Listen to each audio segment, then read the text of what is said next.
There's a yellow dog somewhere in the land of Oo who figured out how to live. Not perfectly, not without stumbling, not without the kind of bad decisions that make you wince a little looking back on them, but genuinely, practically, in a way that most characters and most stories never quite manage. Jake the dog figured out how to actually be alive in the world he was given.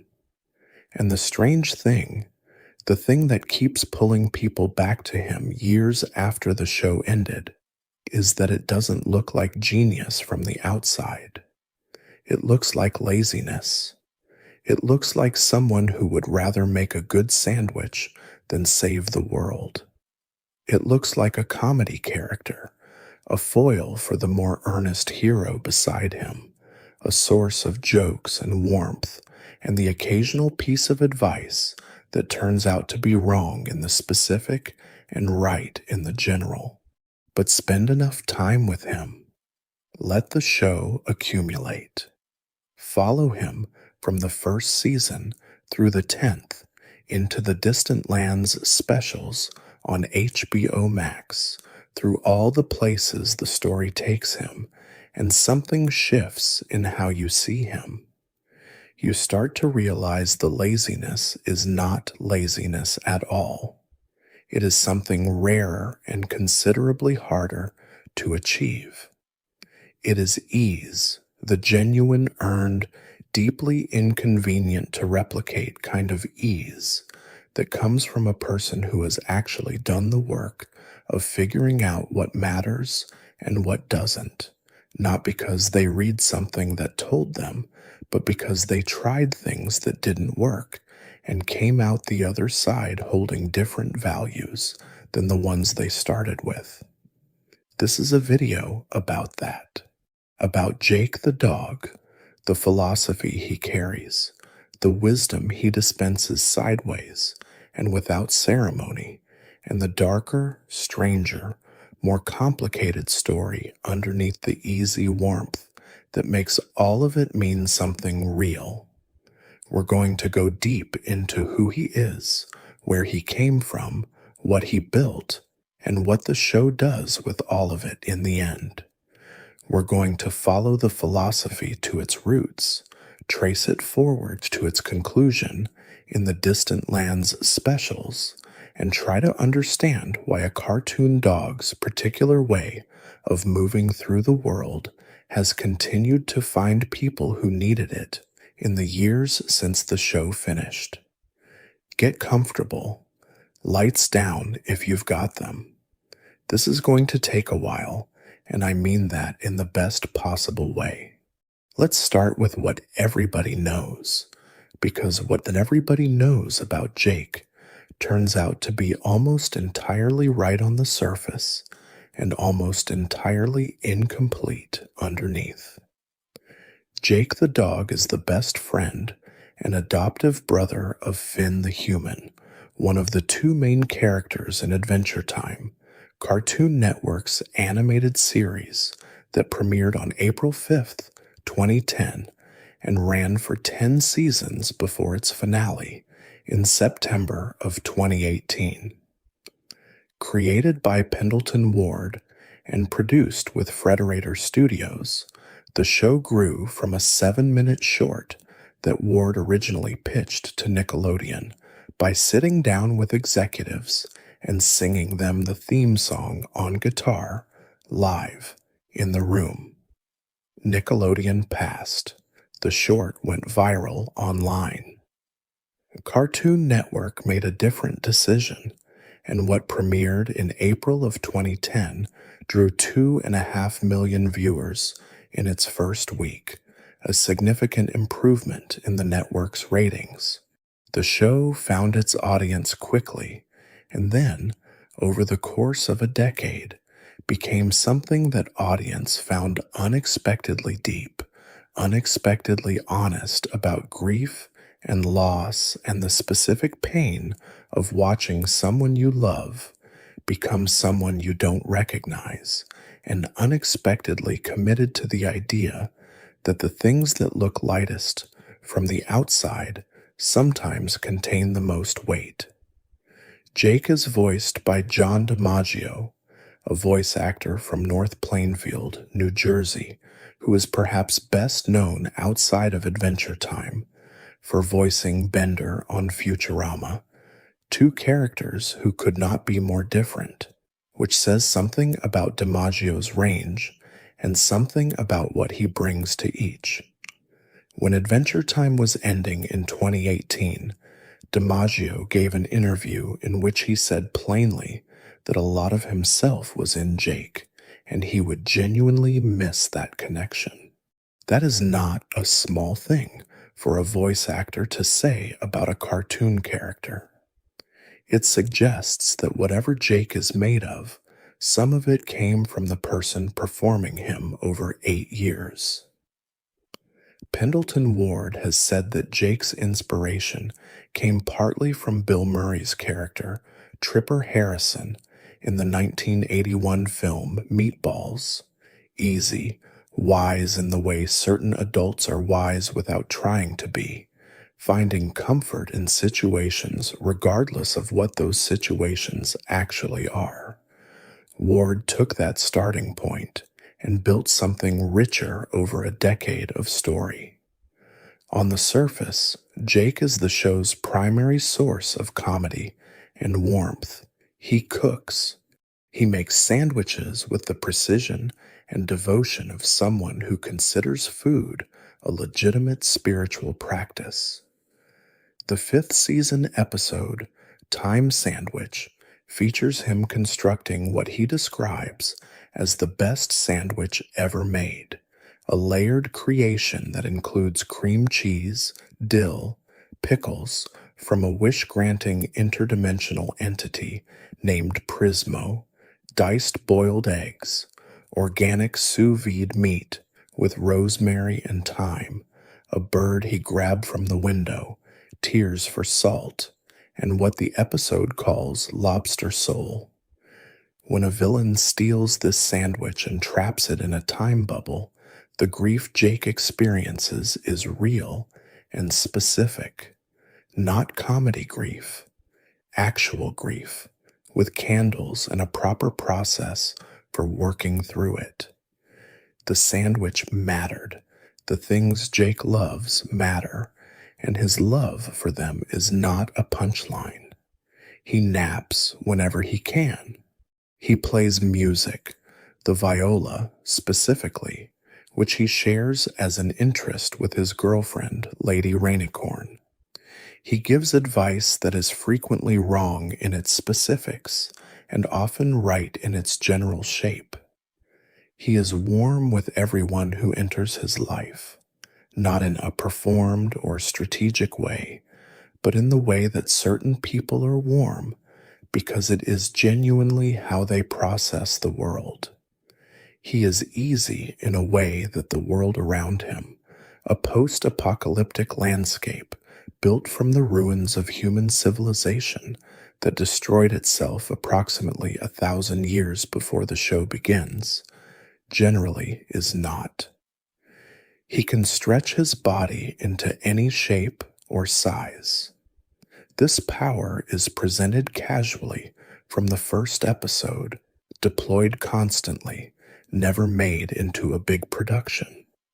He becomes a house when Finn needs shelter. He becomes a bridge when there's a gap to cross. He becomes a boat, a ladder, a weapon, a vehicle, a completely different creature when a situation requires it. The show establishes quickly that his body has no fixed state and then moves on, because the interesting thing is not the power, but what it said about the person who has it. A being whose physical form can be anything is a being for whom identity is not resolved by appearance. Jake, whose body changes constantly, cannot locate himself in what he looks like. He has to locate himself somewhere else. He has found that somewhere else, and this is part of what we're here to understand. What the show does not tell you in the early going, but which becomes clear as the seasons accumulate, is that Jake was not always this way. The ease was not there at the beginning. The warmth was not the default setting.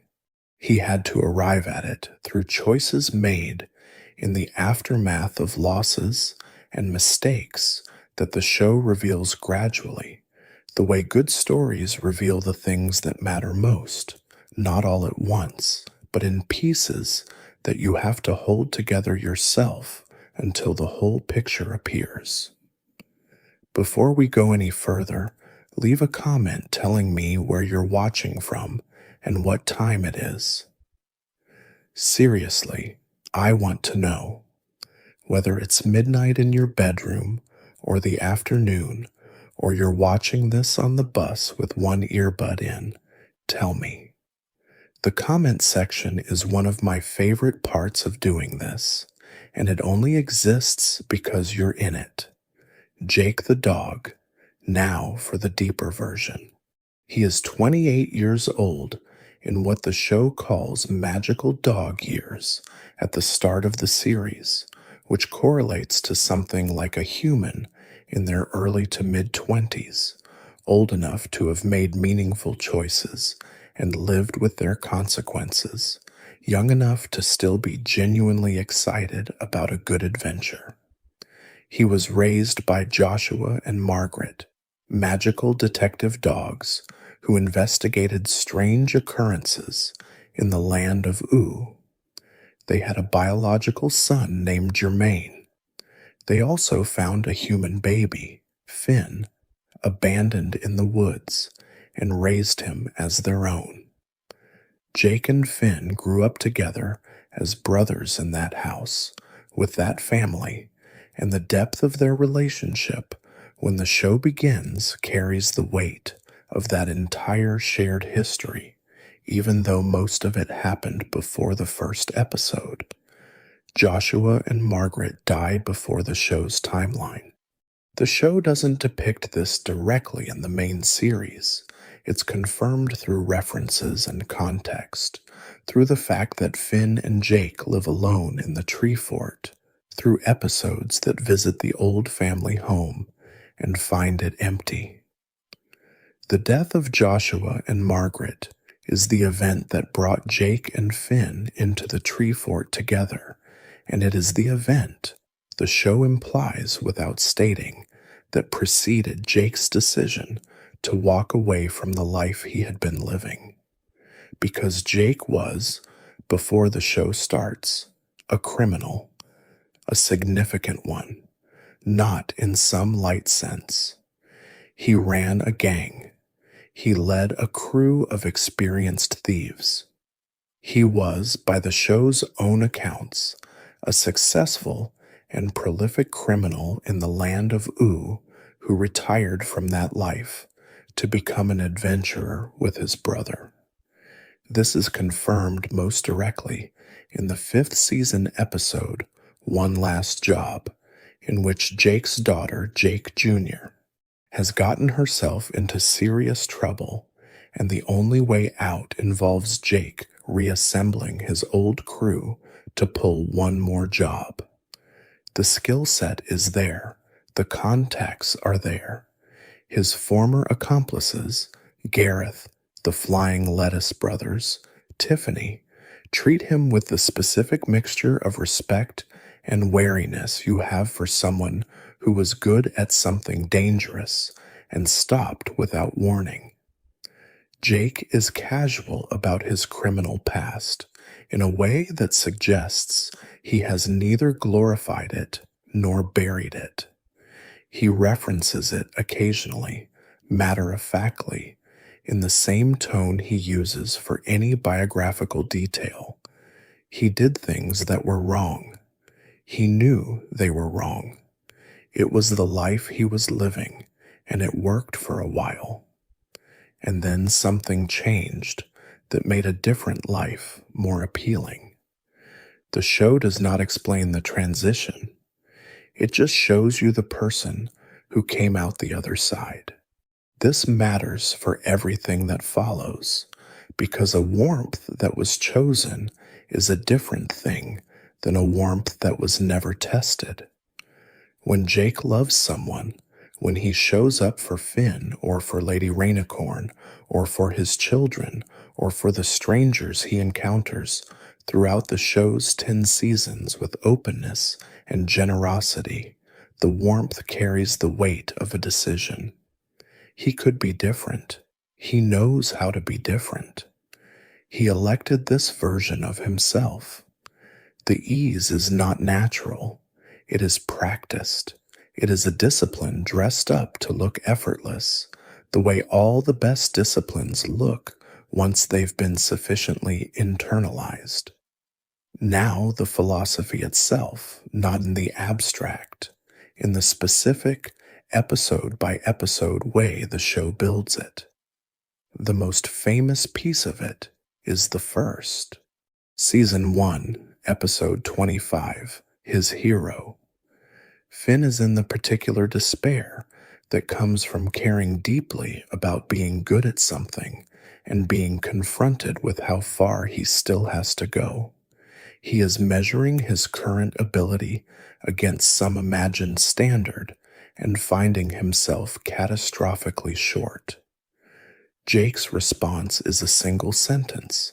He says, "Dude, sucking at something is the first step towards being sorta good at something."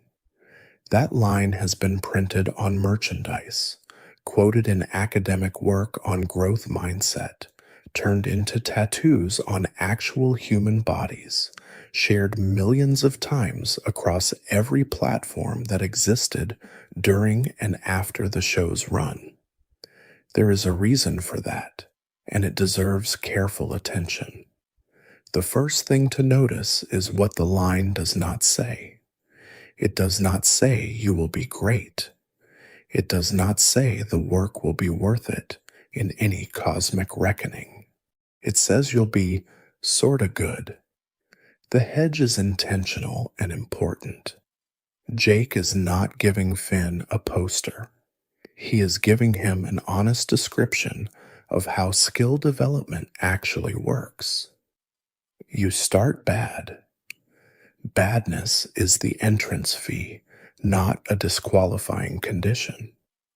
The destination is sorta good, not mastery, not transformation that makes the early suffering retroactively meaningful, but sorta good, which is the actual realistic outcome for most of what we attempt in our lives and turns out to be fine.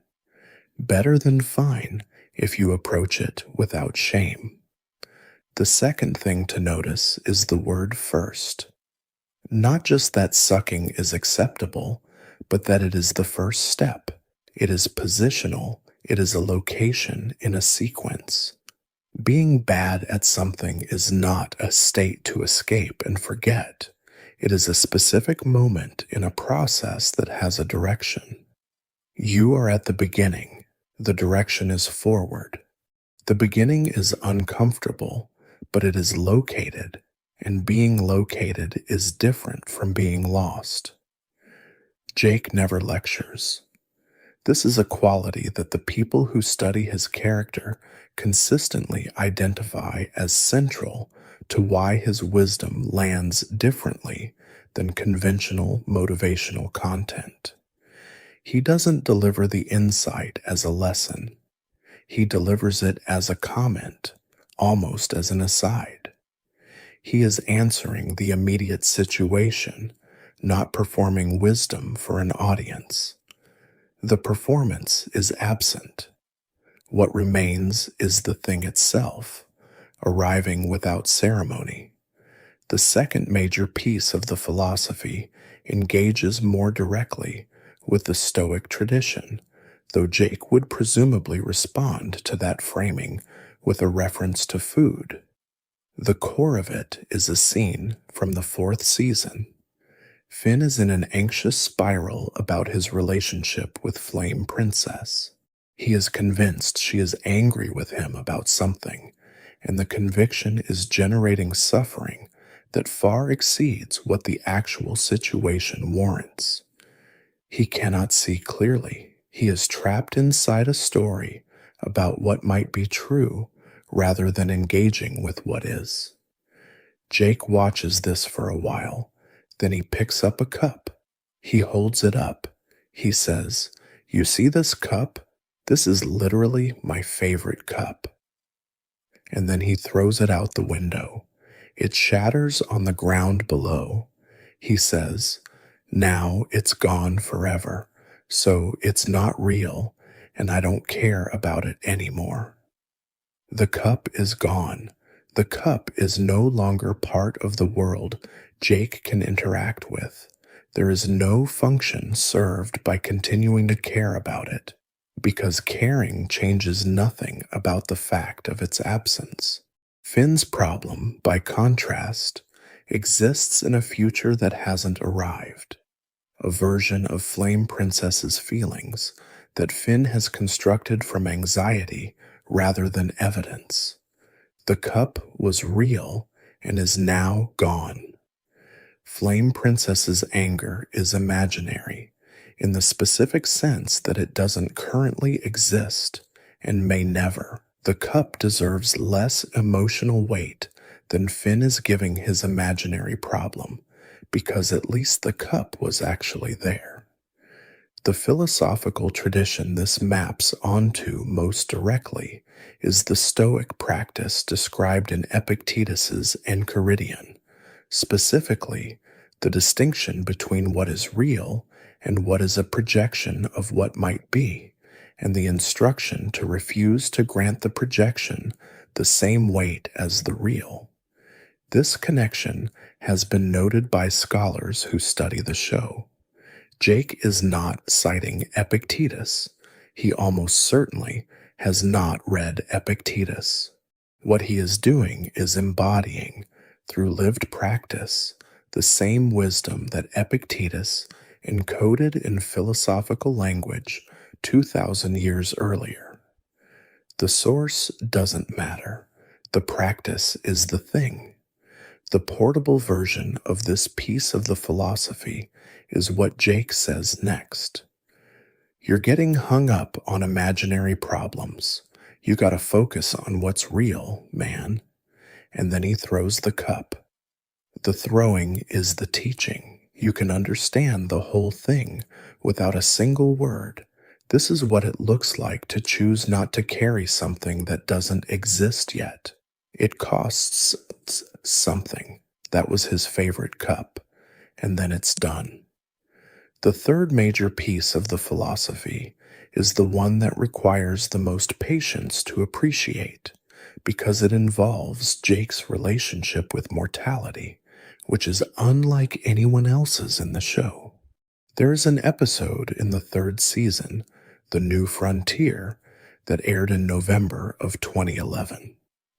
Jake has what the show calls a croak dream, a prophetic dream that occurs when the cosmic owl, a being associated with fate, appears in your sleep. Croak dreams show you the circumstances of your own death. They are not metaphors in Adventure Time's mythology. They are prophecies, established as such clearly across multiple seasons and applied consistently. Jake's croak dream involves a rocket ship, a character called Banana Man, and space. He suffocates. He sees the cosmic owl. He wakes up. He tells Finn. And here's the thing. Jake is not frightened. He is not looking for a way out. He is curious, maybe even a little excited. The dream has told him something about how he will die, and his response is essentially, "Okay, now I know." He is comfortable in a way that Finn is not, in a way the show presents as unusual and worth examining. Finn spends the episode panicking on Jake's behalf. He sees the elements of the croak dream appearing in the real world. Banana Man shows up at their door, which means the prophecy is already in motion, and he throws himself between Jake and his fate. He will not accept this. His love for Jake is so absolute and non negotiable that Jake's calm acceptance reads to him as a kind of betrayal. Jake, loving and entirely baffled by the panic, explains his position. Death is coming regardless. The cosmic owl has certified it. The only remaining variable is whether you meet it with grace or with terror.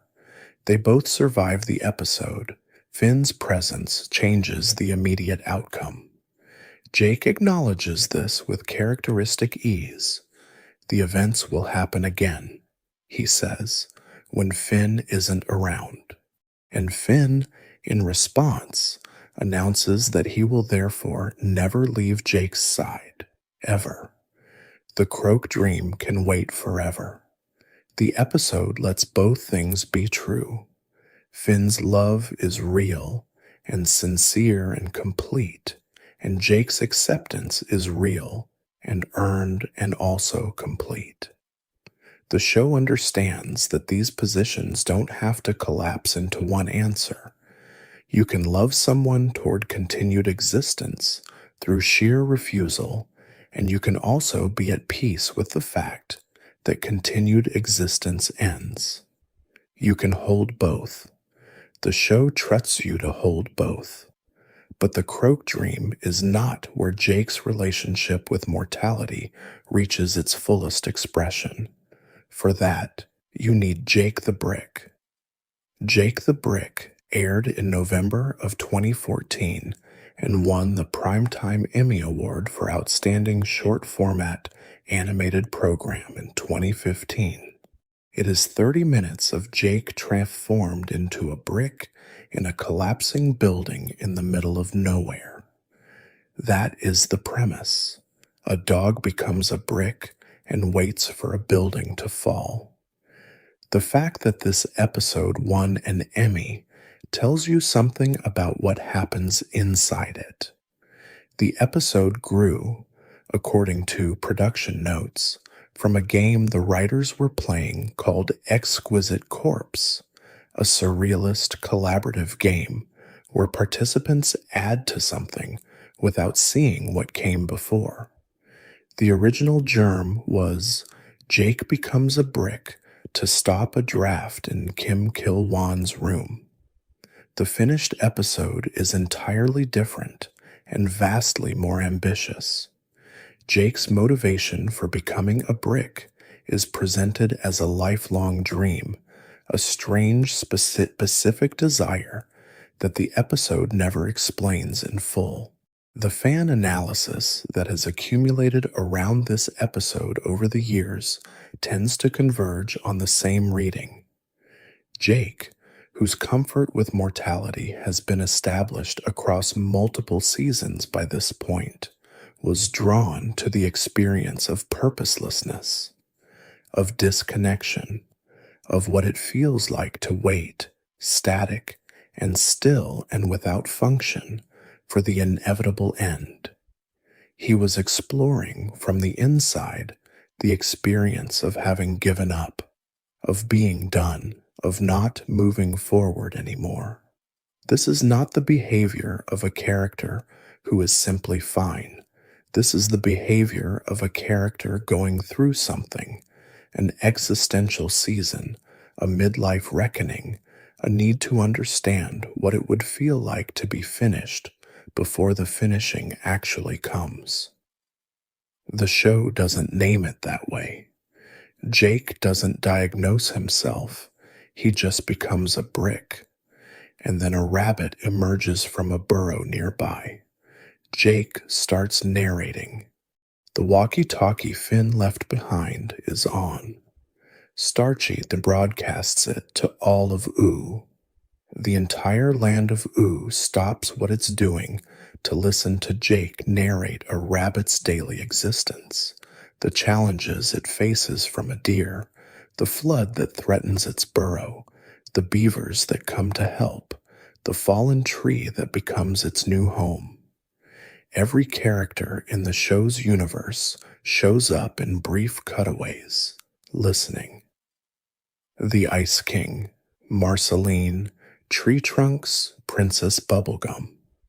All of them stopped, attached, connected to this rabbit's story through Jake's voice.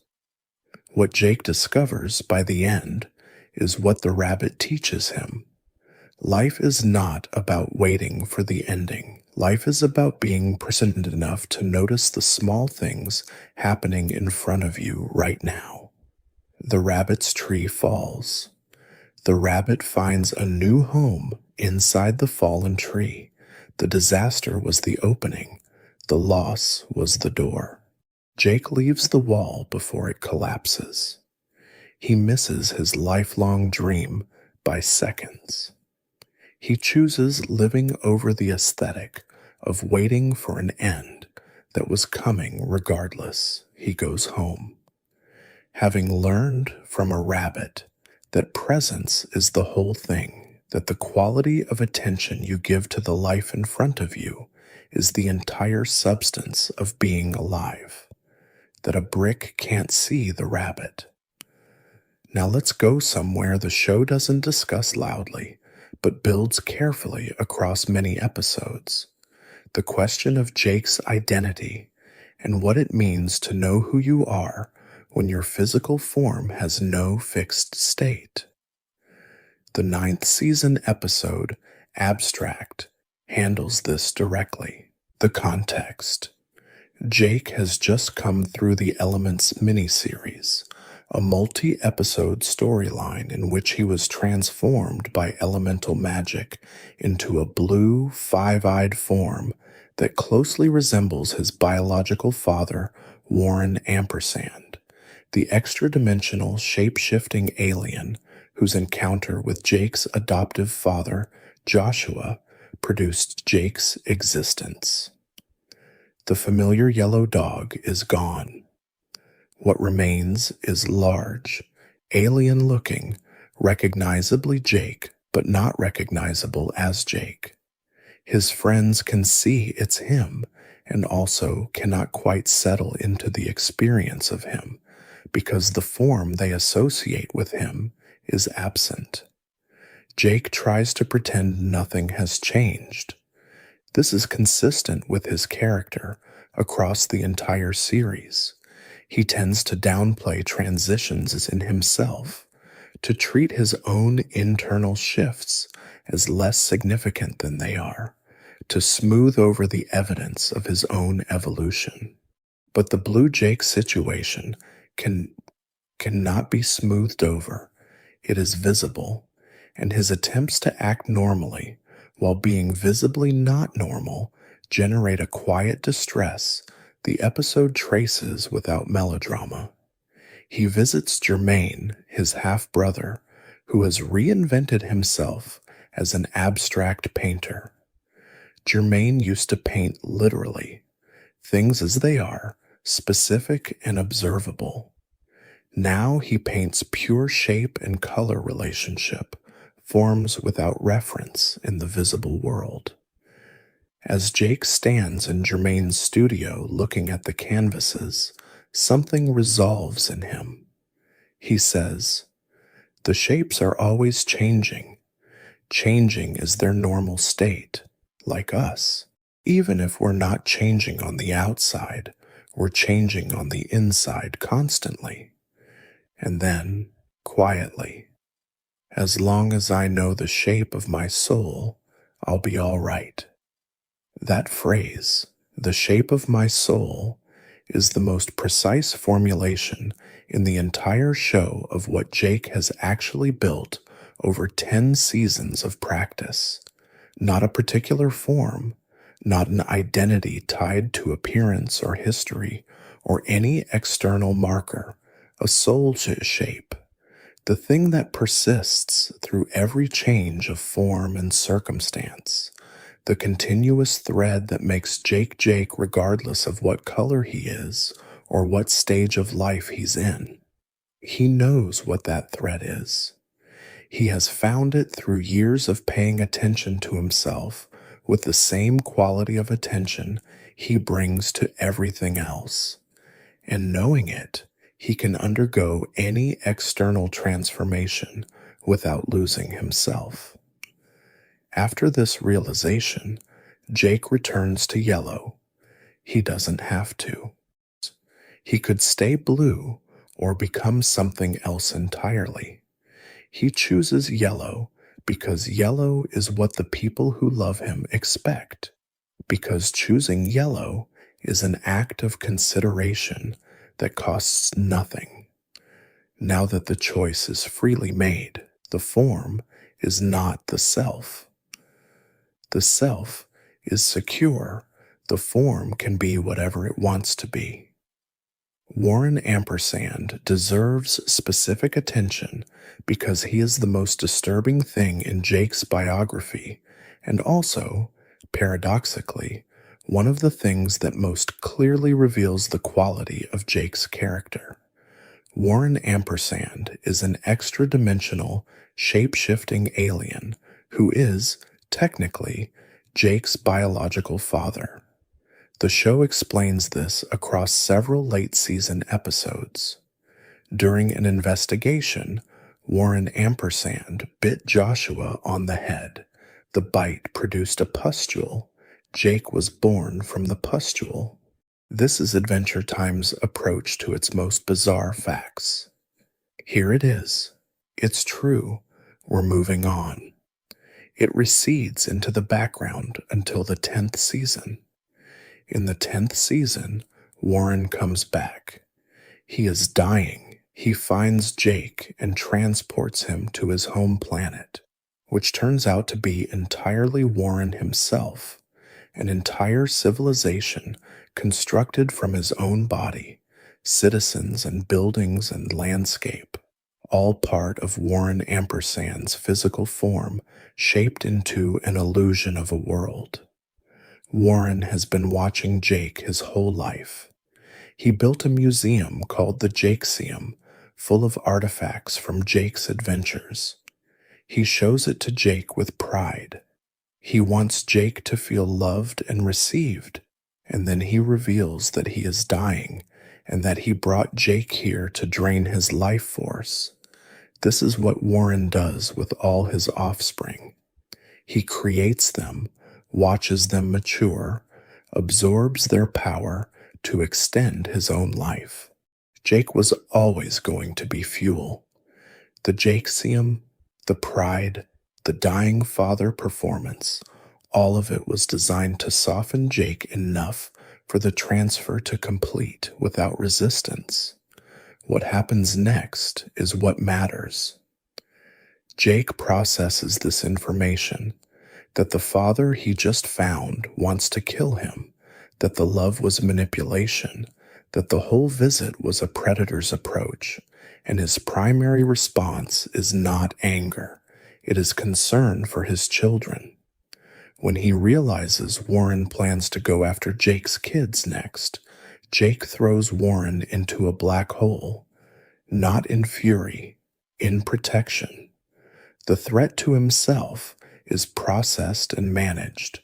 The threat to his children is simply unacceptable. The show draws a quiet parallel between Warren Ampersand and Martin Mertens, Finn's biological father, who also abandoned his child, also returned with charming excuses, also ultimately prioritized himself. Both Jake and Finn have biological fathers who are parasites. Both grew up with adoptive families who chose them and loved them genuinely. And both of them understand, from their lived experience, the difference between biological connection and actual love. Love is what you do, not what you share in terms of DNA. Jake says, after the confrontation, that Joshua is his father. The origin story, strange and disturbing as it is, does not change who he is. The shape of his soul was formed by Joshua and Margaret, by the family that chose him. Warren Ampersand is a fact about his biology and not a parent. Jake knows the difference and makes the distinction cleanly. The relationship between Jake and Lady Rainicorn is not a side note in his character. It is one of the most direct expressions of his philosophy in action over an extended period of time. Lady Rainicorn is Princess Bubblegum's best friend, a rainbow-colored unicorn dragon hybrid who speaks exclusively in Korean. She is warm, capable, deeply in love with Jake. The show decided, in a choice that distinguished it from most animated programming, that Lady Rainicorn would speak Korean and the story would accommodate this. The show does not find her a workaround. You understand her through Jake's translations when he offers them, through Princess Bubblegum's comprehension, and through the universal grammar of tone and expression. The barrier is real and never fully resolved, and the show is comfortable with that, because not everything needs to be fully translated in order to be fully understood. Jake learned Korean, not as a grand gesture, not as a dramatic plot point. He learned it because he wanted to know what she was saying. The show presents this as an existing fact when we first meet them. Jake translates naturally because, of course, he learned the language of the person he loves. The option of asking her to adapt to him was available, and he didn't take it. He went to where she was. Their relationship has real texture. An early episode, My Two Favorite People, shows Jake feeling genuine jealousy when Finn and Lady develop a close friendship. Jake's two most important people becoming close without him produces a recognizably human anxiety, and the episode lets him be petty and wrong before he comes around. He makes bad choices. He manufactures drama to recenter himself. The show doesn't punish him for this and doesn't excuse it. It shows it happening and then shows him moving past it, because that is what people do with their worst impulses when they have built better habits than their worst impulses. Their relationship eventually produces 5 children: Charlie, TV, Viola, Kim Kil-wan, and Jake Jr. The children are half Rainicorn, and the Rainicorn nature means they age from infancy to adulthood in days. Jake experiences the entire arc of his children's childhoods in a time frame no human parent would recognize as sufficient. He is spectacularly unprepared for it. He makes constant mistakes. He loves them completely at every moment, which is not the same as knowing what to do, but turns out to matter more. The episode Jake the Dad captures something true about parenthood that most shows never get near. The time doesn't validate the love. The love happens in the time you're given. You do not need 20 years to love a child through everything childhood is. You need to be present for every moment you're there. Jake doesn't get 20 years. He gets 2 days. He is as present as he can be for every second of them. His children go on to live full, complex, independent lives. Several of them circle back to their father later in the show, not to be saved by him, but to include him. He raised people who wanted him around. That is the measure. Let's talk now about Jake's children as individual characters, because the choices the show makes in how to depict them reveal something important about Jake's particular flavor of love, which is not a love that requires its objects to become anything. It is a love that finds what is already there. Charlie is a gambler. She is drawn to risk, to the uncertainty of outcomes, to the specific thrill of situations that could go either way. Jake does not lecture her about this. He respects the life she's chosen even when it gets her into trouble. TV is the one who stays home. He plays video games. He doesn't venture out. He is the child who, in a world that rewards adventurers and heroes, has decided that the tree fort is enough and the world beyond it is more than he's interested in. This would be easy to read as failure. The show declines to read it that way. TV appears content. TV appears to have made a genuine choice about what kind of life he wants. Jake doesn't push him out.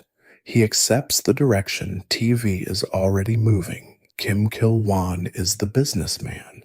He is relentlessly serious, obsessed with financial responsibility, the kind of person who would call his father to request that his father be a brick in his wall to stop a draft rather than hiring a contractor, and then get frustrated when Jake turns the request into an existential exploration. He is Jake's opposite in temperament, and the most visibly frustrated by his father's easiness. But he comes back. He calls. He includes Jake in his life, even when Jake drives him slightly crazy. The relationship is real because it includes friction. Viola became a musician. She inherited Jake's specific relationship to art, the sense that making music is a way of processing what you can't say directly. She is the one who most visibly reflects what Jake built back at him. Jake Jr., voiced by Kristen Schaal, is the one drawn to his father's criminal past. She is fascinated by it, drawn toward it, ends up entangled in it, in one last job, in a way that forces Jake to return to the life he left. He does it without hesitation and without glamorizing it. The skills come back easily. He uses them. He walks away again. The past is not shameful, but it is finished, and the difference between those two things, not ashamed of where you've been, clear about where you're going, is one of the foundations of who he is. None of Jake's children became him. None of them followed the path he modeled. And Jake, who is a being who genuinely understands that changing is the normal state, loves them in the shapes they've taken. He doesn't need them to validate his choices by replicating them. He just needs them to be who they are, and he is there for who they are. This is the most practical expression of his philosophy, that full attention to the person in front of you means the actual person, not the version you hoped they'd become. The shape of Jake and Finn's friendship changes across 10 seasons in ways that most shows about a duo relationship don't have the patience or the courage to follow. They begin as brothers who are also best friends, complementary in temperament. Finn earnest and moralistic and sometimes too intense. Jake easy and flexible and sometimes too relaxed. They balance each other. The balance is necessary for both. Finn grows up. The show, unusually in animated television, incorporated Jeremy Shada's actual voice change over the course of the series. Shada was 13 when the show began, and his voice broke over the middle seasons. The show built this into the character, letting Finn age audibly in real time. He is 12 at the start and somewhere in his late teens by the finale.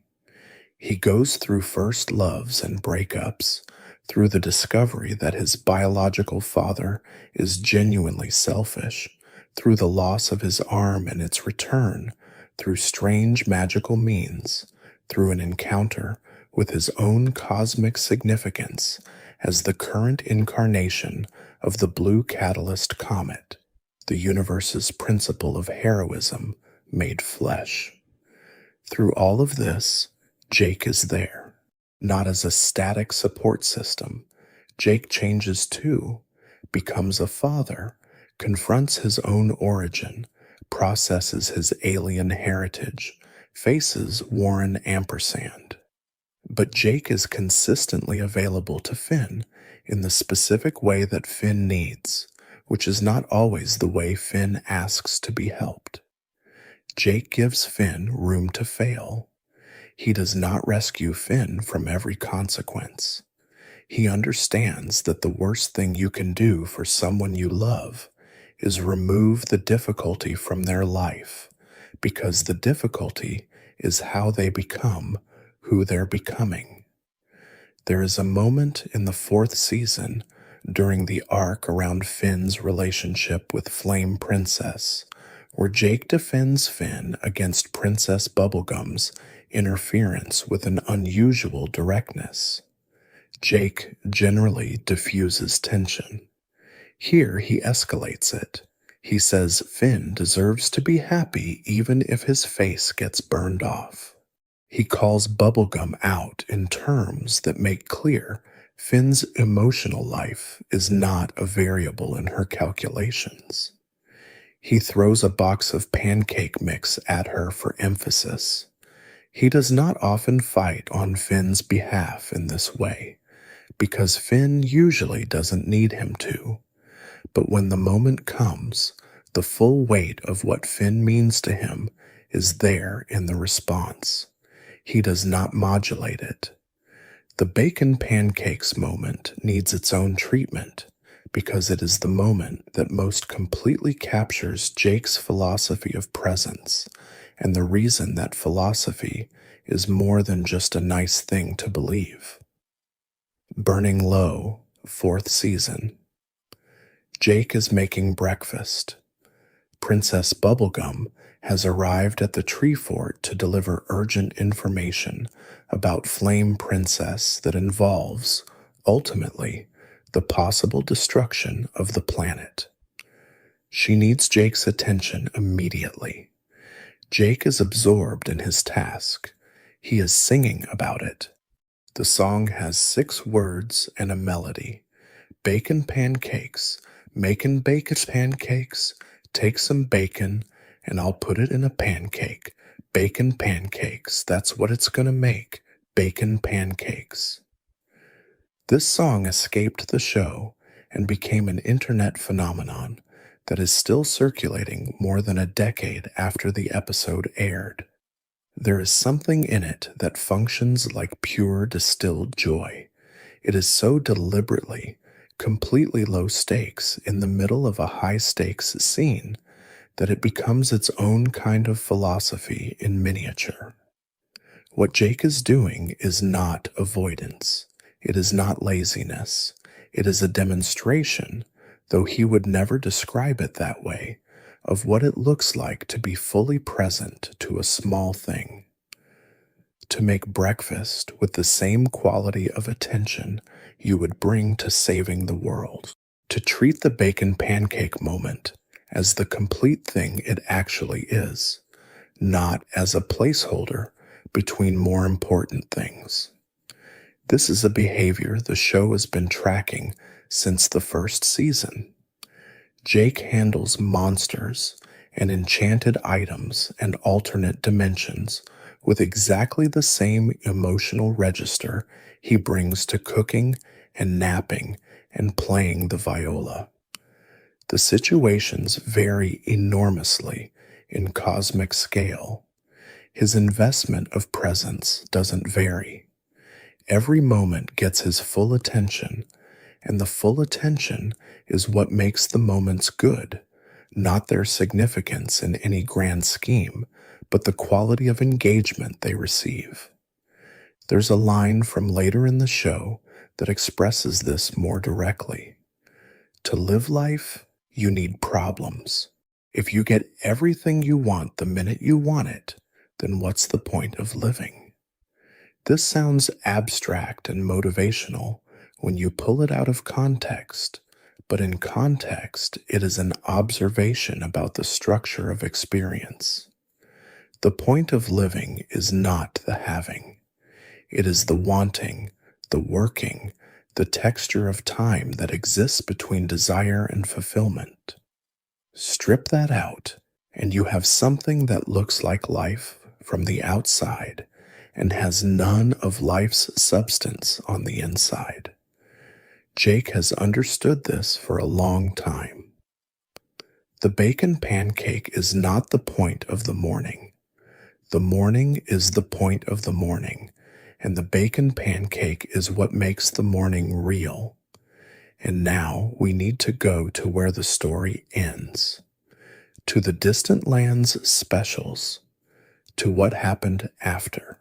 In the second Distant Lands special, Obsidian, released on HBO Max in November of 2020, we see an older Finn for a brief moment at the end. He is middle-aged, bearded, living in a world that has grown up around him in the decades since the finale. He has a tattoo on his chest. The tattoo is Jake's face. Jake is not in the episode. He doesn't appear. And if you understand the grammar the show has been using across 10 seasons, if you know that you carry the people you've lost on your skin, or you can feel them without looking, you know immediately what happened.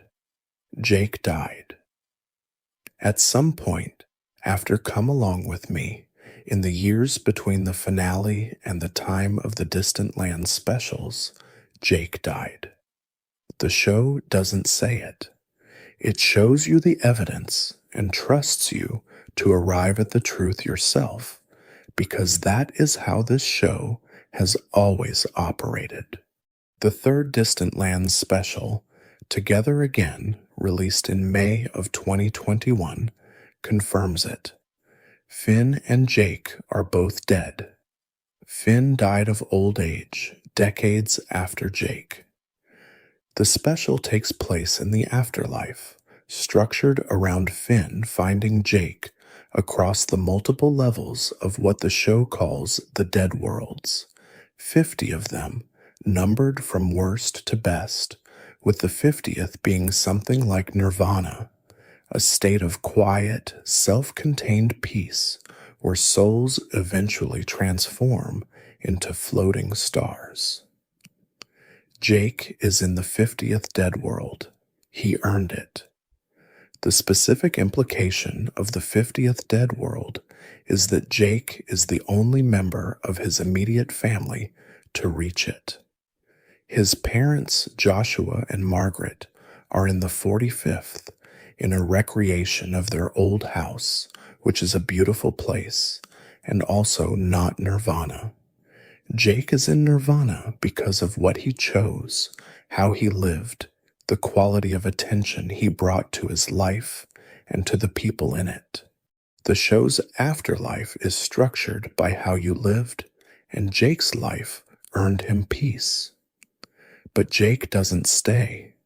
When he senses that Finn's energy is wrong, that his brother is lost and scared in the lower levels, he leaves the 50th Dead World and comes down to find him. He leaves nirvana because Finn needs him. His explanation, when he arrives, is that he sensed someone's vibe was off. That's the whole thing. That's what gets a being who has reached the highest available state of peace off his eternal rest and back into the complicated business of looking after his brother. A vibe. Finn's. After the adventure is resolved, after Finn and Jake have done what they do, which is solve a problem together, Jake is about to return to the 50th Dead World, and Finn is about to be reincarnated. Jake starts to float back up, and then, at the last moment, he changes his mind. He comes back. He joins Finn in the Wheel of Souls, chooses another life. When asked why, his answer is characteristically understated. It sounds like fun. He would rather go back into the difficulty and the richness of a life than sit in perfect peace without his brother. After everything, after the crime and the love and then the parenthood and Warren ampersand and the croak dreams and the bacon pancakes and the thousands of days of practiced ease and the decades of carrying Finn through every change a young man goes through. After all of it, his reason for choosing to be born again is that it sounds fun. He would rather have another adventure with Finn than remain in the highest possible state of peace the universe offers. This is the whole philosophy in 3 words. Just for fun. After a lifetime of choosing to be present, to be warm, to give his full attention to whatever is in front of him, his reason for choosing another lifetime is the simplest possible one. He wants to. Jake the dog's descendants, by the time of the episode Grable's 1000 plus, which takes place 1,000 years after the show's main events, have become a spacefaring civilization. The bloodline of a criminal turned adventurer turned father has 1,000 years on built something capable of interstellar travel. The show presents this as a background detail, easy to miss. But if you're paying attention, you understand what it means. The choice Jake made to leave the gang behind, to be present, to love without calculation, to practice ease until it became real, rippled forward across 1,000 years into something world-changing. He didn't know that was what he was doing. He was making bacon pancakes. The small things, given enough time and full attention, turn out to be enormous. What does the complete philosophy of Jake the dog actually teach? Not the quotes, not the memes, the whole picture, assembled from everything the show built across a decade. What does it amount to? It teaches that the quality of your attention is your life, not the circumstances you find yourself in, not the scale of what you accomplish, not the correctness of your decisions. The quality of attention you bring to whatever is in front of you, the rabbit in the field, the bacon pancakes, the person you love who is scared, the cup you're about to throw out the window to make a point about imaginary problems. The degree to which you are actually present for your life, rather than spending it preparing for a version of your life that hasn't arrived yet, is the degree to which your life actually exists. Jake's history, the origin he didn't choose, the parents who kept things from him, the criminal years, the alien father who wanted to drain his life force, is the context that makes his choice to be present legible as a choice rather than a temperament. He had reasons not to be warm. He had reasons not to trust, not to give freely, not to cook breakfast with full attention during emergencies. He chose otherwise. He decided that the shape of his soul was more important than the shape his life took. The show ends for Jake in the 50th dead world, floating in earned peace, until his brother's vibe is off. And then he comes down, just for fun. That's the whole thing. That's Jake. Let's go deeper into the specific episodes that build Jake's philosophy in ways that don't always get talked about. Because the famous quotes, the sucking at something line, the imaginary problems line, those have found their audiences. But there is a whole layer of Jake's character built from quieter moments, from the places where the show is watching him rather than having him deliver lines. And those moments are where the philosophy becomes something lived rather than something said. Consider the episode Power Animal from the second season.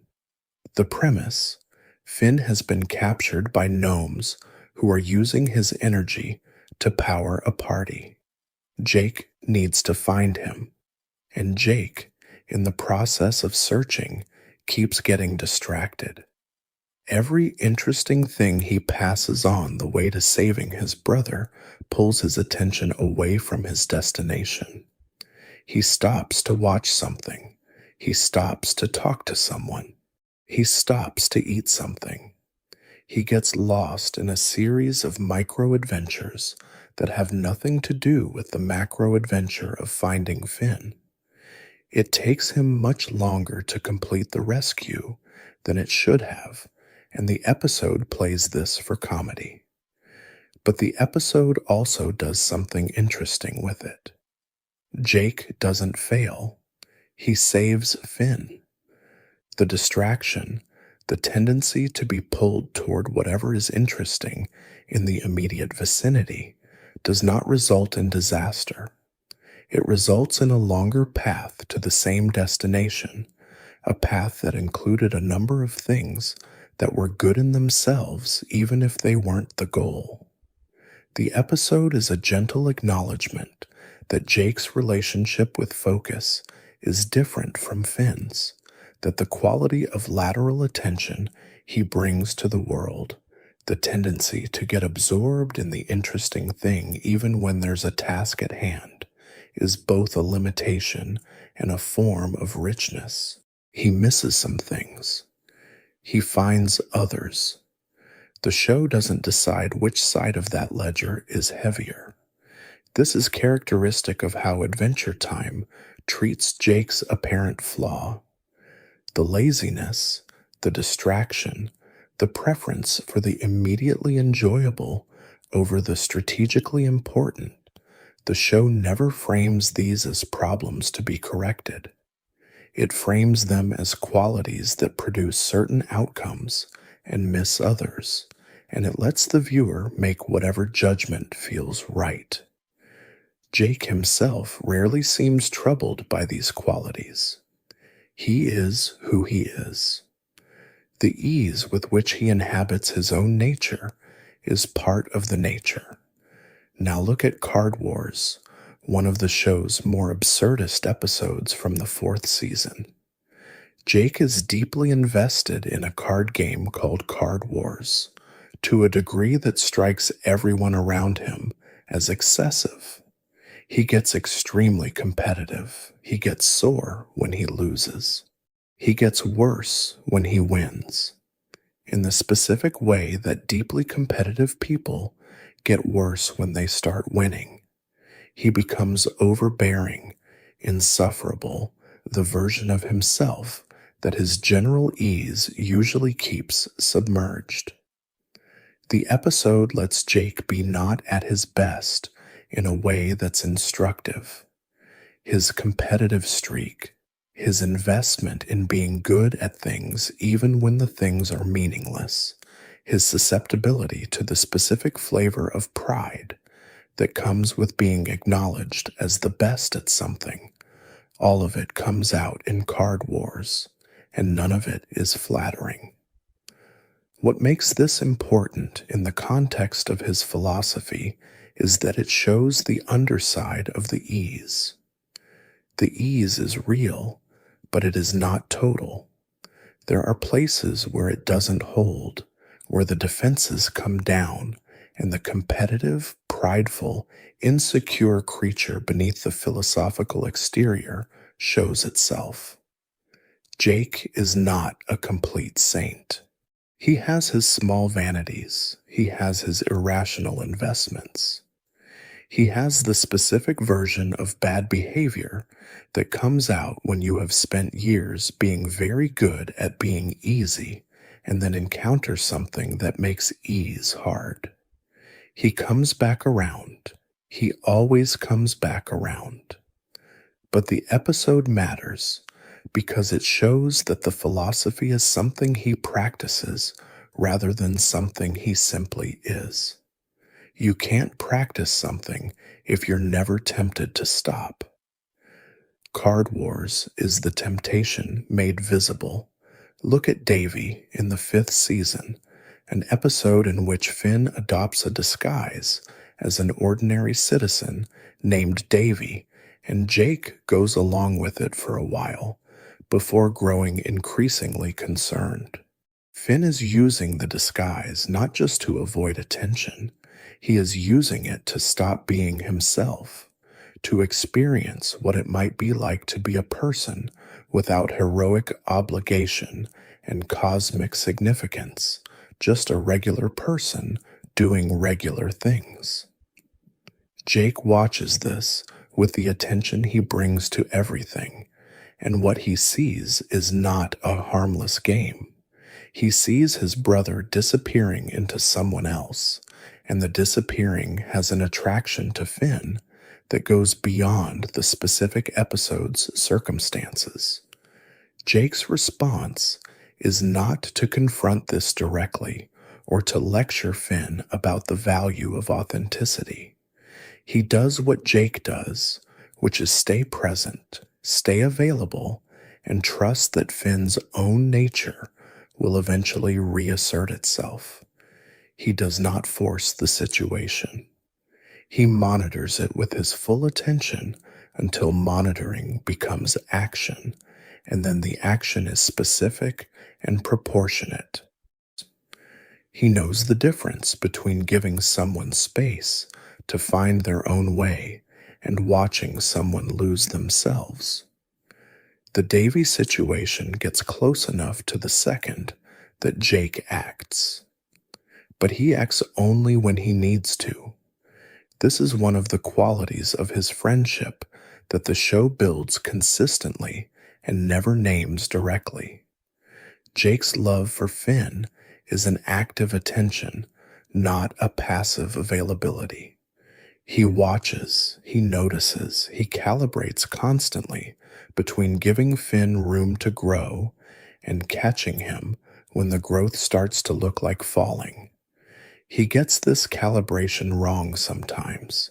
He is overprotective sometimes and not attentive enough at other times, and the balance is always imperfect. But the attentiveness is always there. He never stops watching. There is a scene in James Baxter the Horse, a fifth season episode, that contains one of Jake's most philosophically illuminating moments, delivered in passing during a situation that is ostensibly about something else entirely. Finn and Jake are in a bad situation. Specifically, they are about to be crushed to death by a large skeleton monster. This is the situation.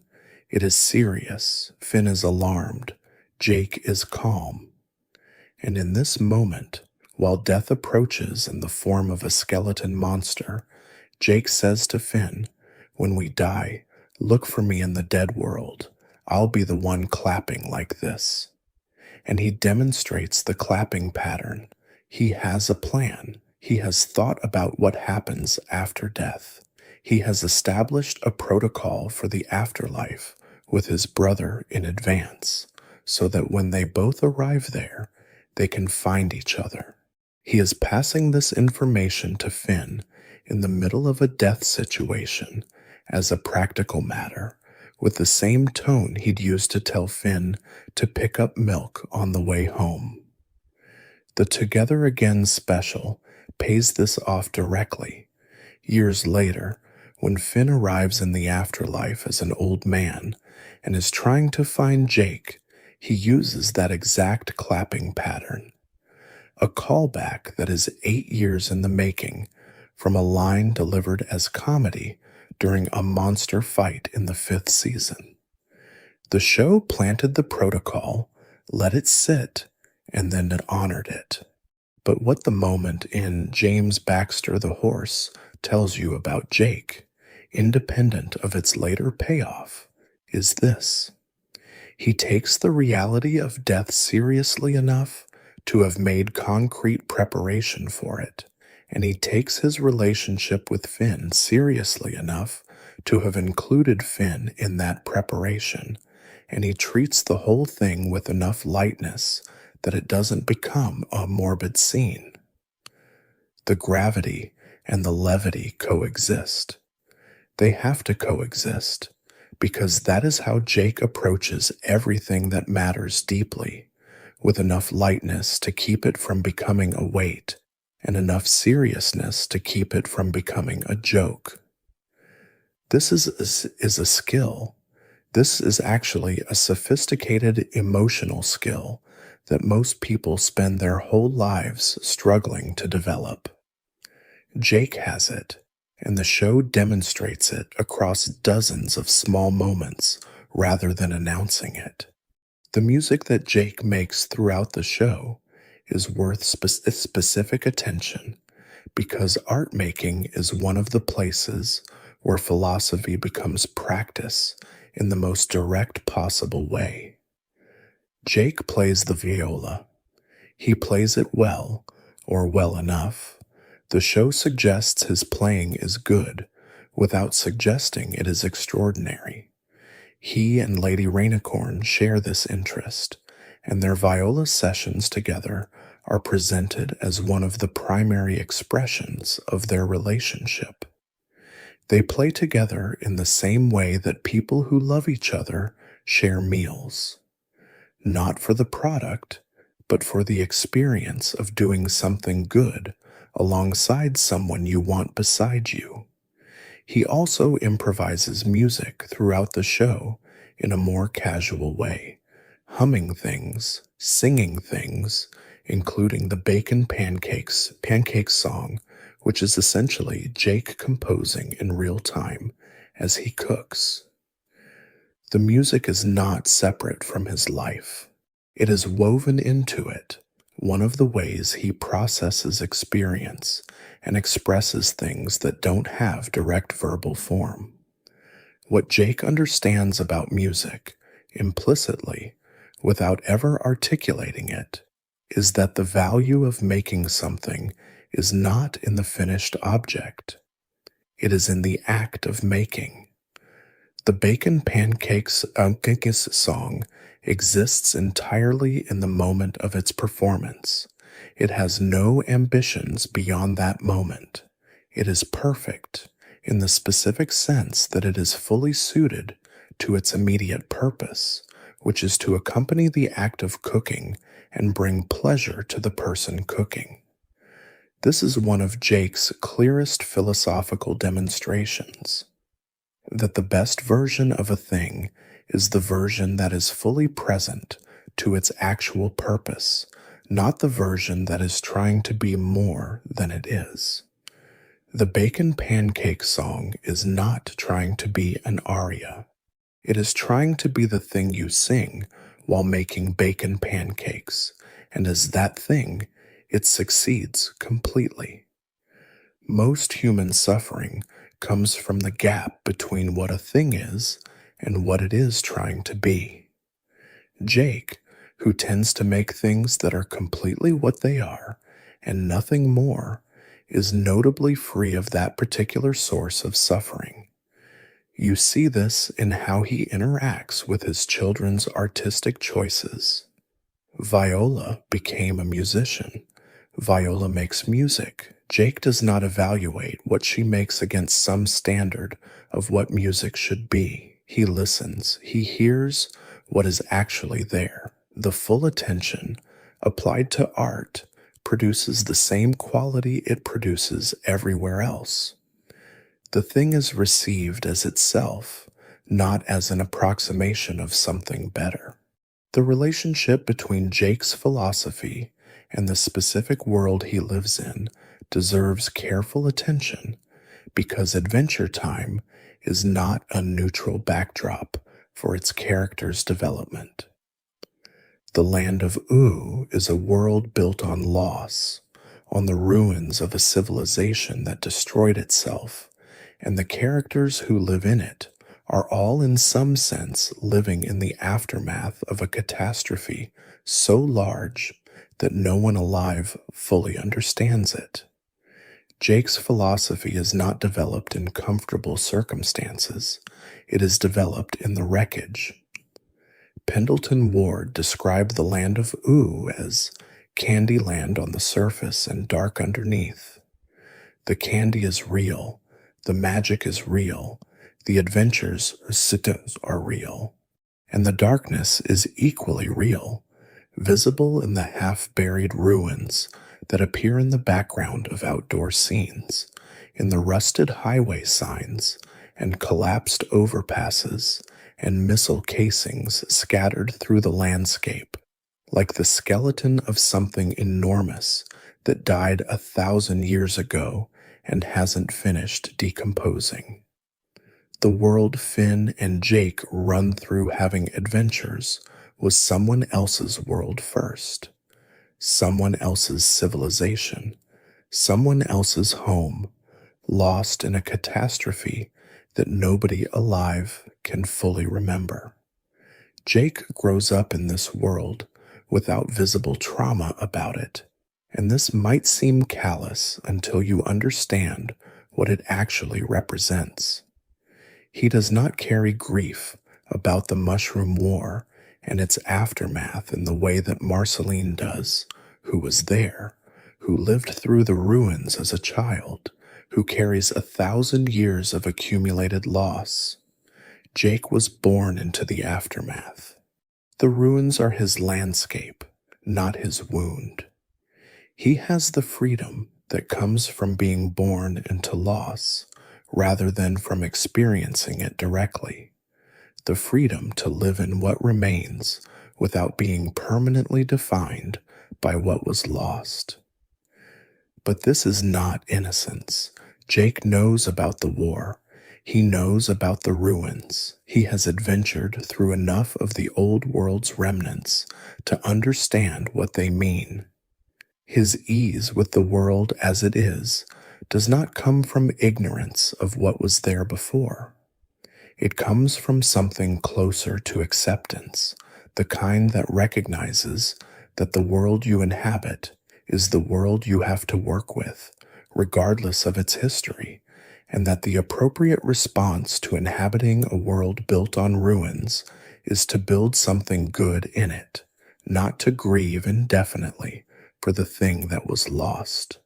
This connects back to the first principle of his philosophy, full presence to what is, rather than to what was or what might have been. The world is what it is. The people in it are who they are.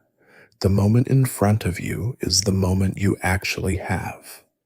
The grief for what was different is real and has its place, but it cannot be the whole story.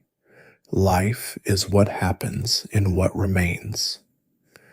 There is one more thing about Jake that I want to look at directly, because it involves the show at its most quietly devastating, and it involves a quality of his that doesn't usually get named as part of the philosophy because it looks too much like a simple character trait. Jake is genuinely funny. Not as a performance, not as a service provided to the story around him. Funny in the way that certain people are funny, spontaneously, in the moment, responsive to what's actually there, rather than to what they were planning to say.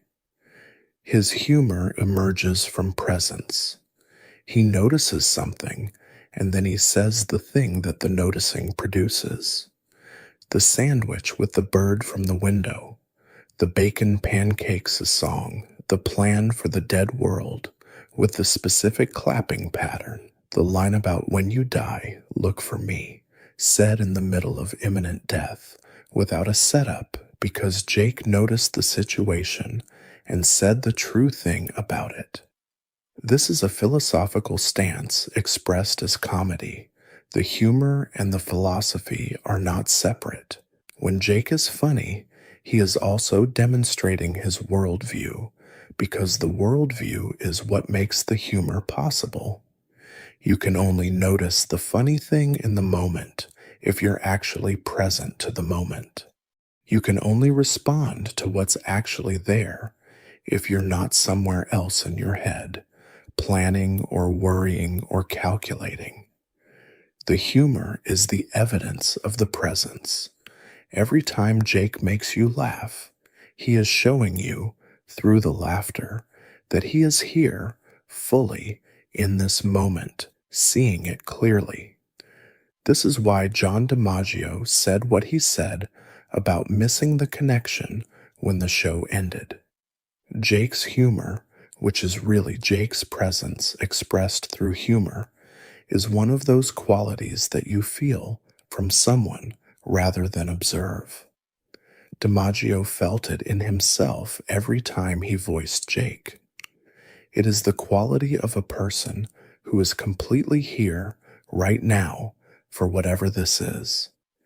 And that quality is both funny and wise and genuinely good to be near. The show gives Jake a line at some point, in the middle of something unrelated, that goes, "I don't need to feel like I'm waiting to be noticed. I know who I am, and I'll know what I want if and when it ever comes along." He says this about himself, in the context of some other conversation, not as a philosophical statement, but as a biographical fact about who he is. He knows the shape of his soul. He is not waiting for someone else to reflect it back to him. He is not living in anticipation of the moment when his worth gets recognized. He is here now, already, fully. The recognition would be nice, but it is not the condition of his existence. This is the hardest of the things he knows, and it is available to him only because of everything else, because of the criminal past he left behind, and the parents who loved him, and the language he learned, and the cup he threw out the window, and the rabbit he watched, and the croak dream he accepted, and the nirvana he walked away from to go back for another round.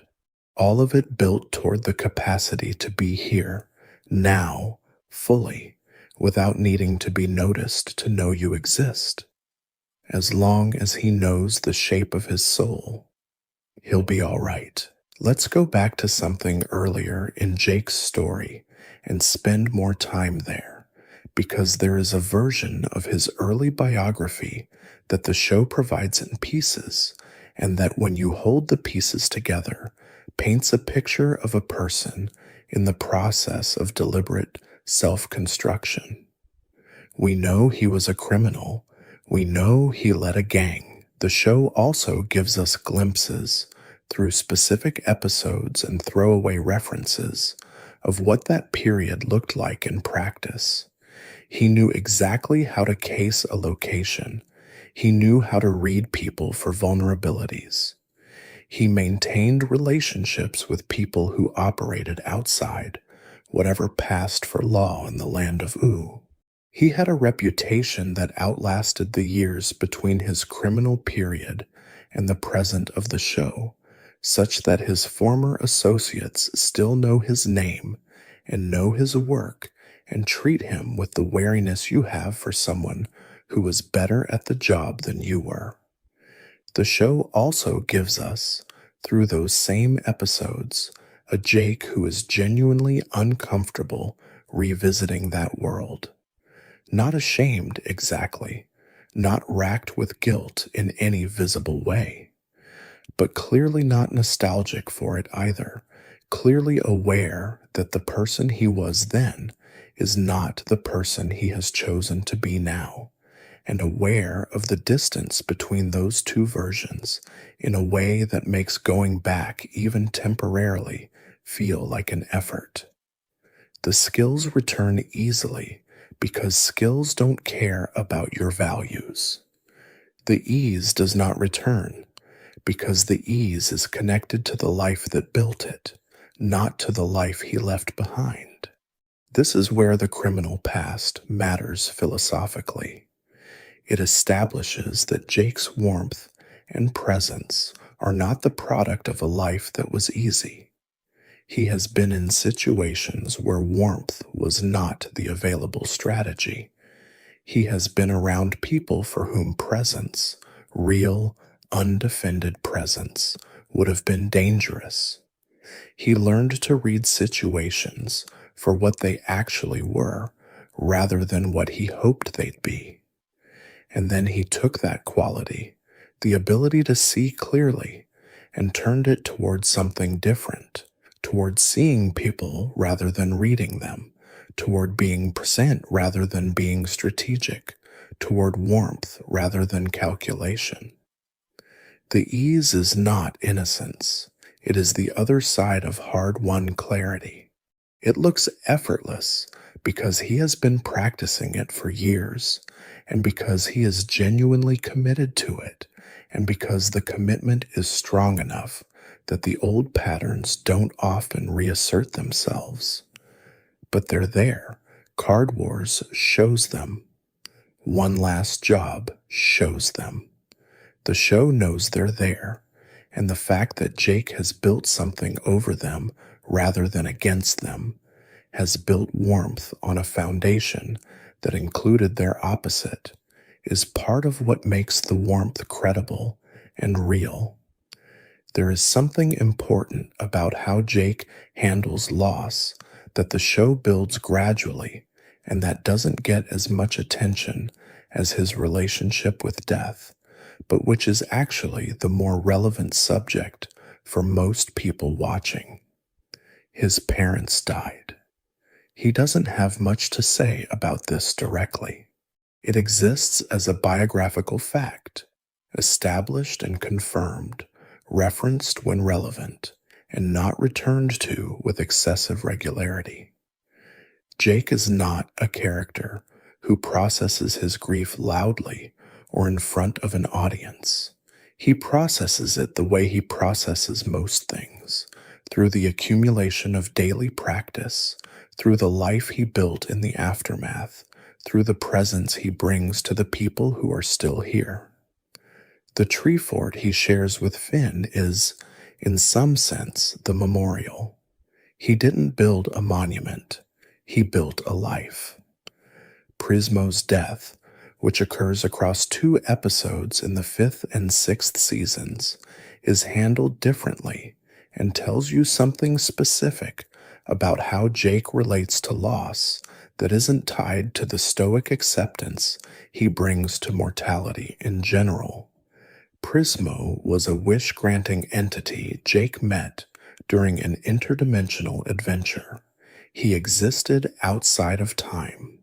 He was warm and funny and genuinely good to be around, and he and Jake became friends in the specific and unhurried way that Jake becomes friends with people through shared time and easy conversation and the pleasure of each other's company. The Lich kills Prismo. This is not a small event in the show's mythology.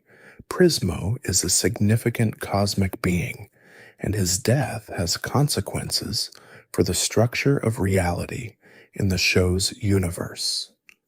But Jake's response to the death in the episodes following it is not primarily about the cosmic implications. It's about the loss of a friend. He grieves. He makes a ritual of the last of Prismo's pickles, which Prismo had given him as a gift, and he holds the ritual seriously. He doesn't perform grief. He feels it. And then he takes action to bring Prismo back, which involves a complicated time loop mechanic that the show handles with its characteristic combination of high-concept leak and emotional simplicity. Jake succeeds. Prismo is restored. The episode Is That You is a deeply strange piece of television that resolves a cosmic catastrophe through an act of sustained friendship. Jake wanted his friend back. He went and got him. This is not stoic acceptance. This is the other piece of the philosophy, the piece that knows when acceptance is the answer and when action is the answer. Jake's comfort with death is not the same as Jake's comfort with loss. The comfort with death is about the inevitability of endings. The response to Prismo's loss is about the unwillingness to accept unnecessary loss, about the capacity to fight for something when fighting is possible. The philosophy is not passive. It is calibrated. Let's talk about how Jake functions as a teacher, because this is one of the things the show does most consistently and most subtly. Finn comes to Jake with things, problems, questions, confusions, griefs, injustices, injuries. He brings them because Jake is there, because Jake is easy to talk to, because Jake doesn't make him feel stupid for having them. And Jake responds in a way that has a specific shape across 10 seasons. He engages immediately. He doesn't qualify his engagement or signal reluctance. He is there fully from the first sentence. This is important because one of the ways people signal that they don't really want to engage with someone else's problem is through the quality of their initial attention, the half-present look, the delay before responding, the slight shift in posture that says I'm here, but I'm also elsewhere. Jake doesn't do any of those things. When Finn brings him something, Jake receives it. He normalizes the problem without minimizing it. This is a specific skill, the temptation, when someone you love is suffering over something that seems manageable from the outside, is to point out that the thing is manageable, to say, this isn't as bad as it feels, you'll get through it, other people have it worse. Jake almost never does this. What he does instead is treat the problem as the real and specific thing it is, take it seriously as presented, and then offer whatever he has for it, which is sometimes advice, sometimes presence, sometimes a demonstration involving a cup, sometimes just the quality of his full attention. He models moving through things rather than resolving them. Jake's advice is not typically about how to make a problem go away. It is more often about how to keep living while the problem is present. You acknowledge the difficulty. You don't pretend it isn't there. You also don't let it become the only thing. You make the bacon pancakes. You watch the rabbit. You keep going. This is the version of wisdom that is hardest to put on a poster, but most useful in practice. The problems don't go away. The grief doesn't resolve on a schedule. The uncertainty remains uncertain. What changes is what you do with the fact of those things, whether you keep moving or whether you stop and wait for them to resolve before you allow yourself to be fully alive. Jake's consistent modeling is that you keep moving, not frantically, not in denial, with presence, with the full attention he brings to everything. You keep going, and the going is the answer. There is also a quality in Jake's friendship with Finn that is worth naming because it is one of the most genuinely unusual things the show does with their relationship. Jake is proud of Finn in a way that does not require anything from Finn. Most pride in a relationship is contingent. I'm proud of you because you did this, because you achieved this, because you became this. Jake's pride in Finn is prior to accomplishment. It is a fact about how he sees Finn, a steady background condition that exists independent of what Finn succeeds or fails at in any given episode. When Finn does something heroic, Jake is delighted, but not surprised. When Finn does something foolish, Jake is amused, but not diminished in his regard. The regard is not earned and lost.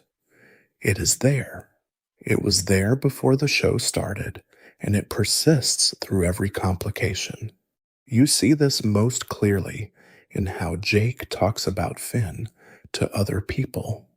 He doesn't make Finn perform for approval. He doesn't hold Finn to a standard and then evaluate him against it. He talks about Finn the way someone talks about a person they love, who doesn't need to be better than they are to deserve that love. The love is not a bet on future performance. It is a response to the person who is already there. This is, again, an expression of the core philosophy, full attention to what is, rather than to what might become. Finn, as he is sufficient for Jake's love, not because Jake doesn't want Finn to grow and develop and become. He clearly does. He is consistently present for Finn's growth, but because the growth is not the precondition. Finn grows because he is loved, not in order to be loved. Jake understands this at a level that is below articulation, the way all the deepest understandings are below articulation, and he enacts it every day without naming it. The show's later seasons explore Jake's relationship with his own powers in ways that connect directly to the philosophy of identity we've already discussed. His stretchy powers are enormous. He has, across the show, been demonstrated to be capable of things that go far beyond the casual shape-shifting he deploys for transportation and problem-solving. He can grow to sizes that dwarf buildings. He can become a complete, functioning structure. He can reorganize his own internal organs. He can do things with his body that should be impossible by any standard of physics. Pendleton Ward, in describing Jake in early development, mentioned that Jake uses his powers lazily and doesn't know their full extent. This detail, which seems like a character note about comic potential, is also a philosophical statement. A being who possesses enormous capability and chooses not to fully explore it is making a statement about what matters. Jake is not driven to maximize his power. He is not interested in knowing how far he could push. He uses what he needs and leaves the rest unexplored, and this is not limitation. It is a choice made consistent with his values. He uses what serves the moment, not more, not less. The sandwich doesn't require a giant Jake. The conversation with Finn doesn't require a shape-shifted Jake. The relationship with Lady Rainicorn doesn't require him to become something other than what he is. He deploys what the situation actually calls for, and no more, which is an application of the same principle he applies to emotional experience, full presence to what is actually there, without inflation or elaboration beyond what the moment needs. The exception comes when he is protecting the people he loves. In those moments, Jake extends himself to whatever scale the threat requires without the calculation of whether the extension is worth the cost. This is also a consistent expression of the values, presence scaled to need, calibrated to what the moment actually calls for. When the moment calls for a Jake large enough to hold back a threat, Jake becomes that. When the moment calls for someone to sit quietly and watch a rabbit, Jake does that instead. He is not committed to any particular version of himself. He is committed to being what is needed. There is a line in the show that the fan community has circulated for years as one of Jake's wisest, and it comes from an unexpected context. The fifth season, during a conversation about cooking, Jake is explaining something about the nature of a good sandwich, and he says with genuine earnestness, "Bad biscuits make the baker broke, bro." This line is funny. It is also true, and it is also, if you sit with it, a complete philosophy in 5 words plus one placeholder.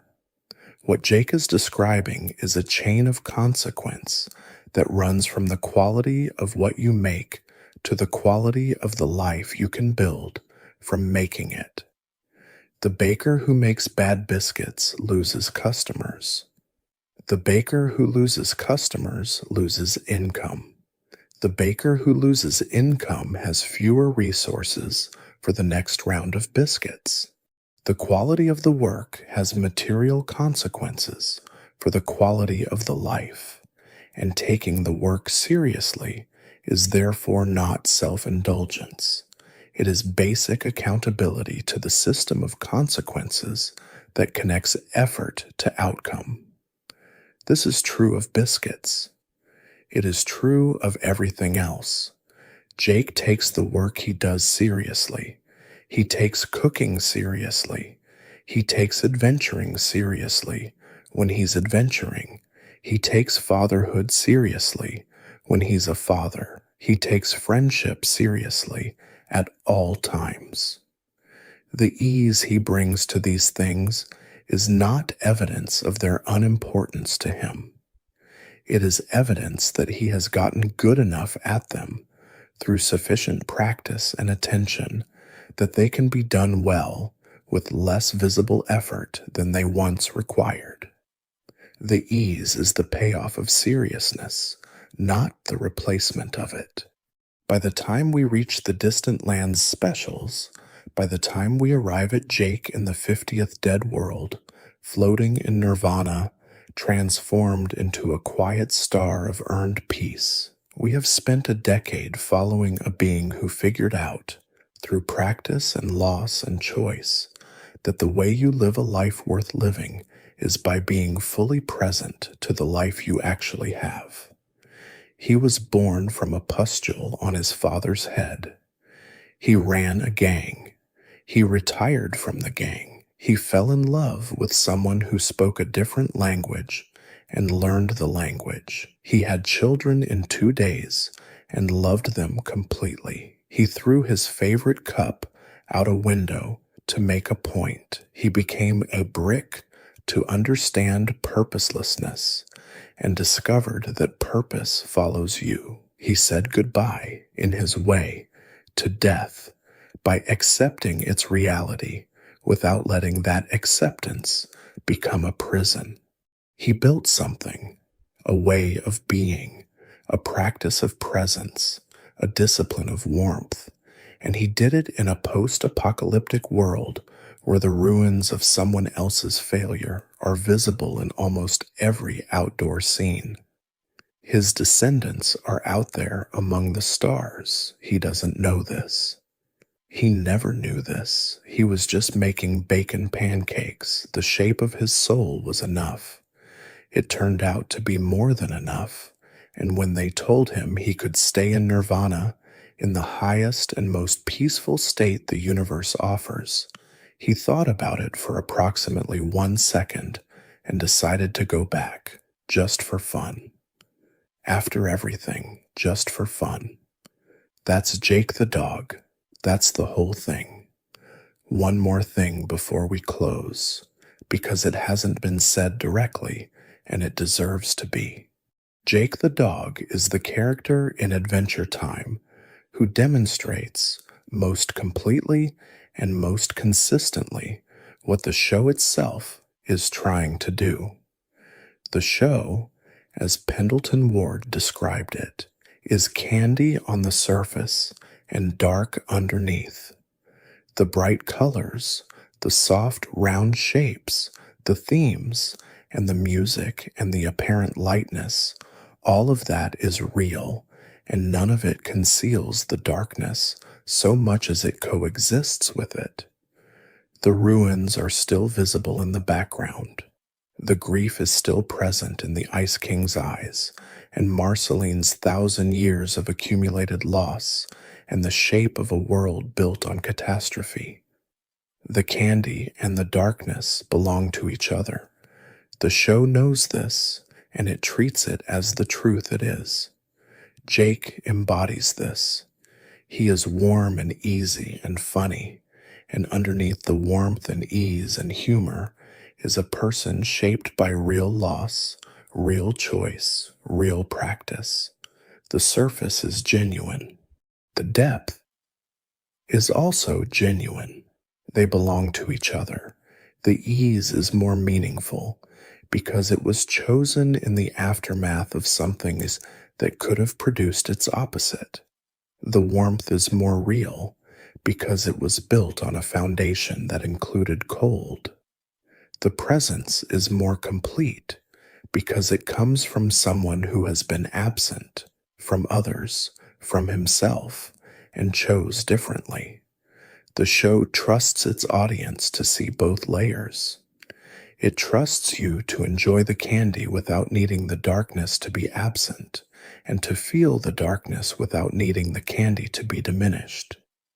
Jake embodies that trust too. He trusts the people around him to hold both the ease and what the ease was built from, to love him for the whole of it rather than only the presentable surface. He throws the cup. He narrates the rabbit.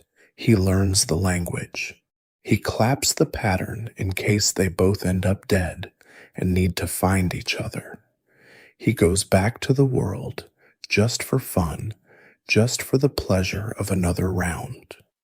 As long as he knows the shape of his soul, he's all right.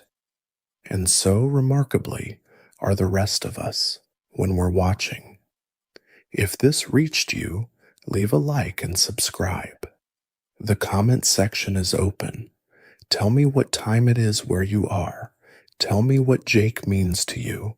Tell me which moment of the show you're carrying around with you. I want to know. The land of Ooh will keep. It always has.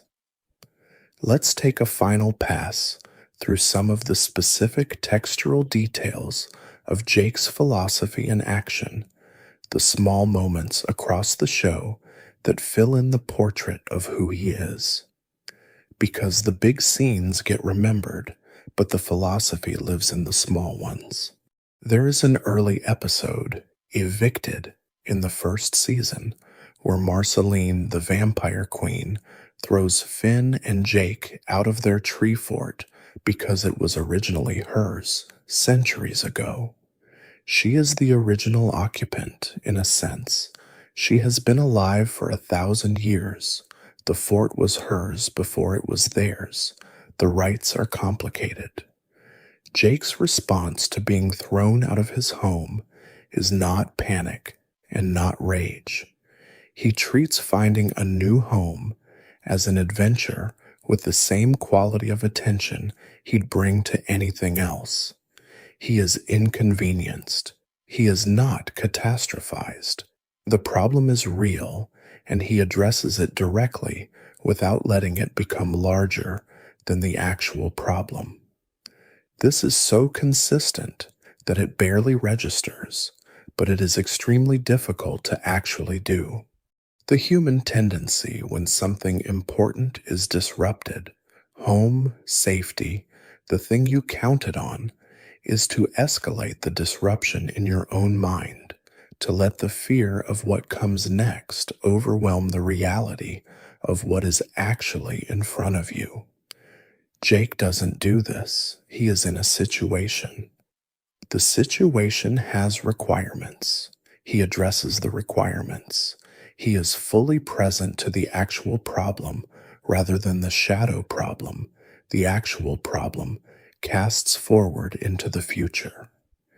There is the episode The Limit in the second season, where Jake has to extend himself farther than he ever has before to navigate a labyrinth, and discovers for the first time that his stretchy powers are genuinely finite, that he can be stretched too far to the point where he becomes something he doesn't recognize and cannot easily return from. The episode confronts him with a limit he didn't know he had, in circumstances where there was no time to be afraid of it. He meets the limit, assesses it, and calibrates his actions to the reality of it, not with resignation, with the practical intelligence of someone who gathered new information and updated accordingly. The information about his limit does not become a wound. It does not produce a crisis of identity or a period of mourning for the capabilities he imagined having, but doesn't. He now knows where the edge is, and he factors it in. This is how Jake incorporates almost everything the world tells him about himself, not as injury, not as triumph, but as information that updates the operating picture. He learns, he adjusts, he continues. There is the episode Joshua and Margaret Investigations, later in the series, where Jake watches the video documentation of his own birth and learns for the first time the actual circumstances of how he came to exist. Most people, confronting a revelation that the story they've been living, the story of who they are and where they came from, was based on an incomplete picture, would have some kind of crisis. Jake has a moment of disorientation and then, with characteristic directness, decides that the information changes nothing about what matters. Joshua and Margaret raised him. Joshua and Margaret loved him. The biology is new information. The family was always real. He updates his understanding of his origin and holds the love exactly where it was. There is Ocarina, a later season episode, in which Jake's son Kim Kil-Wan is revealed to have been buying up property that Jake and Finn technically owe rent on, the Tree Fort, various other locations they've been living in, and uses this leverage to force his father to take on a regular job and live with some financial accountability. Jake is genuinely surprised by his son's business-like approach to the relationship. The episode lets this be complicated. Kim Kil-Wan is not entirely wrong. Jake's financial relationship with the world is genuinely chaotic, and there is a legitimate question about whether his easiness about such things is wisdom or irresponsibility. The episode doesn't fully resolve this. It lets both things be partly true. Jake eventually finds his way through the situation, but he does so with more acknowledgement of Kim Kil-Wan's position than he would have if the episode wanted to simply vindicate Jake's approach. These small moments build an image of a character whose philosophy is tested constantly, who does not always pass the test cleanly, and who recovers from failure with the same quality of presence he brings to success. The philosophy is not maintained perfectly. It is practiced imperfectly, which is the only way any discipline is actually maintained. You fail, you notice you failed, you return. You fail in a different way, you notice, you return. You build the habit of returning until the returning happens faster than the failing, and the net quality of your life shifts. Jake has been building that habit for years by the time we meet him. He is good at the returning. He is not yet immune to the failing. Both of those things remain true across 10 seasons, and the combination is what makes him a real character rather than a figure of pure wisdom. The thing I want to leave you with, having spent this much time in Jake's world, is this. His philosophy is available. It is not a philosophy of exceptional intelligence or special circumstance. It does not require a particular biography or a particular amount of suffering to unlock. It requires practice. You can throw the cup.